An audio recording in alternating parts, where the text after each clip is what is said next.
Assalamualaikum warahmatullahi wabarakatuh. Nama saya Diana Eka Micahyani, NIM 931204719. Di sini saya akan menjelaskan sedikit tentang asas-asas dan teori-teori dalam hukum perikatan. Yang pertama yaitu ada asas-asas dalam hukum perikatan, yaitu ada asas konsensualisme. Asas ini berhubungan dengan saat lahirnya suatu perjanjian yang mengandung arti bahwa perjanjian itu terjadi saat tercapainya kata sepakat antara pihak-pihak yang mengenai pokok perjanjian tersebut. Yang kedua yaitu ada asas kebebasan berkontrak. Asas ini berarti setiap orang bebas untuk mengadakan suatu perjanjian yang memuat syarat-syarat perjanjian macam apapun. Sepanjang perjanjian itu dibuat secara sah dan beriktikat baik. Selanjutnya yaitu ada asas mengikatnya kontrak. Asas ini adalah asas yang menyatakan bahwa perjanjian hanya mengikat bagi para pihak yang mengikatkan diri pada perjanjian tersebut dan sifatnya hanya mengikat ke dalam. Selanjutnya yaitu ada asas keseimbangan. Asas ini menghendaki kedua pihak memenuhi dan melaksanakan perjanjian tersebut secara seimbang. Kreditur mempunyai hak untuk menuntut prestasi bila perlu melalui kekayaan debitur. Akan tapi, ia juga berkewajiban untuk melaksanakan janji itu dengan iktikat baik. Yang selanjutnya ada asas kepastian hukum. Asas ini adalah suatu perjanjian merupakan perwujudan hukum sehingga mengandung kepastian hukum. Hal ini tersurat dalam pasal 1338 ayat 1 KUH Perdata yang berbunyi, semua persetujuan yang dibuat secara sah berlaku sebagai undang-undang bagi mereka yang membuatnya. Kepastian ini terungkap dari kekuatan mengikat perjanjian itu, yaitu sebagai undang-undang bagi para pihak.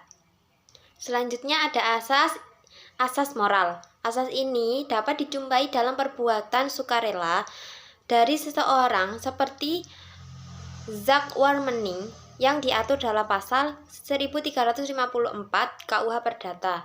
Begitu juga asas ini dapat ditemui pada pasal 1339 KUH Perdata yang memberikan motivasi pihak-pihak untuk melaksanakan perjanjian yang tidak hanya dengan tegas dinyatakan di dalamnya, tetapi juga kebiasaan dan kepatutan atau moral. Yang terakhir ada asas kepatutan.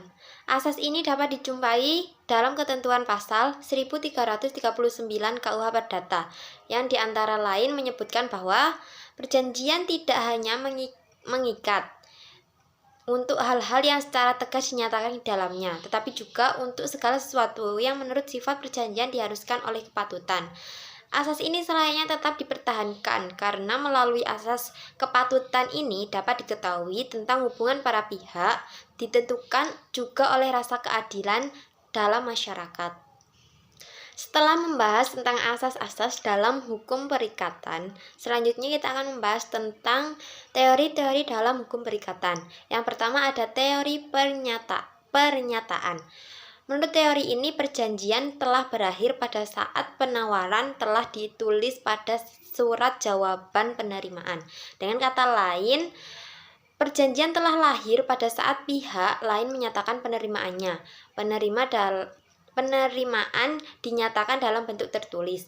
Kelemahan teori ini adalah tidak dapat dipastikan kapan perjanjian lahir, karena sulit membuktikan kapan penulisan surat jawaban penerimaan tersebut. Yang kedua yaitu ada teori pengiriman.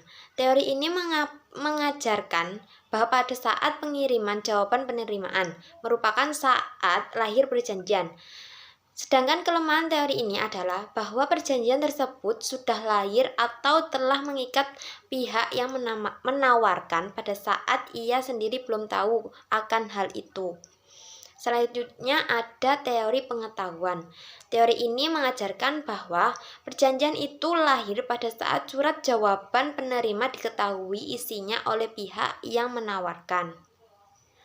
Yang terakhir ada teori penerimaan. Ajaran ini timbul sebagai upaya menutupi kekurangan teori pengetahuan yang telah disebutkan tadi.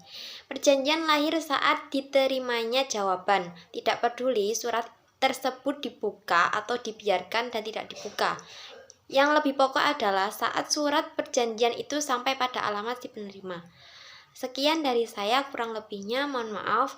Assalamualaikum warahmatullahi wabarakatuh.